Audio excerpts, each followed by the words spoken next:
নমস্কাৰ সকলোকে। আজি সন্ধিয়া এগ ফ্ৰাইড ৰাইচ বনাইছিলোঁ। মইনো কেনেদৰে বনাইছোঁ চাওঁ আহক। প্ৰথমতে দুটা বইল কণী এনেদৰে মই মিহিকৈ স্লাইচ কৰি ল'লোঁ।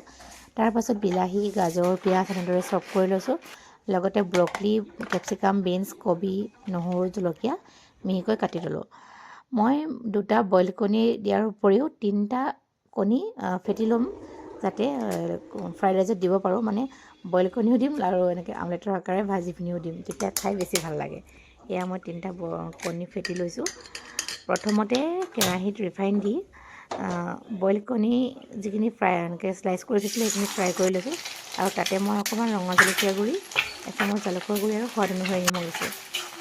এইখিনি হোৱাৰ পাছত এতিয়া নমাই আকৌ মই ফেটি থোৱা কণীখিনি দি সেইখিনি অমলেটৰ আকাৰত জালুকৰ গুড়ি অকণমান দি নিমখো দিছিলোঁ দেই, ভিডিঅ'টো নহ'লে নমাই থ'লোঁ।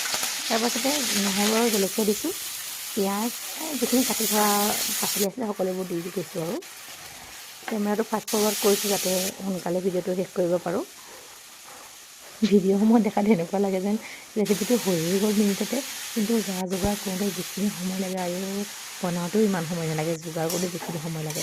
তাৰোপৰি বাচন বৰ্তনখিনিতো আছেই, কিন্তু চখ বোলা বস্তু এটা আছে যে চখ বোলা কথাটোৰ কাৰণেই ইমানখিনি কৰি থকা হয়, নহয় জানো।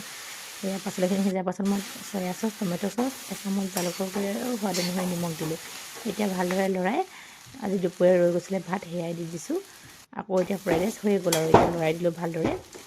আৰু এতিয়া গৰমে গৰমে সকলোৱে খাবহে লাগে। বাৰু আজি মোৰ ফ্ৰাইড ৰাইচৰ ৰেচিপিটো চাই কেনেকুৱা পালে সকলোৱে কমেণ্টত জনাবলৈ নাপাহৰিব দেই। আজি ভিডিঅ'টো ইমানতে সামৰিছোঁ। লগ পাম নতুন এটা ভিডিঅ'ত, তেতিয়ালৈ সকলো ভালে কুশলে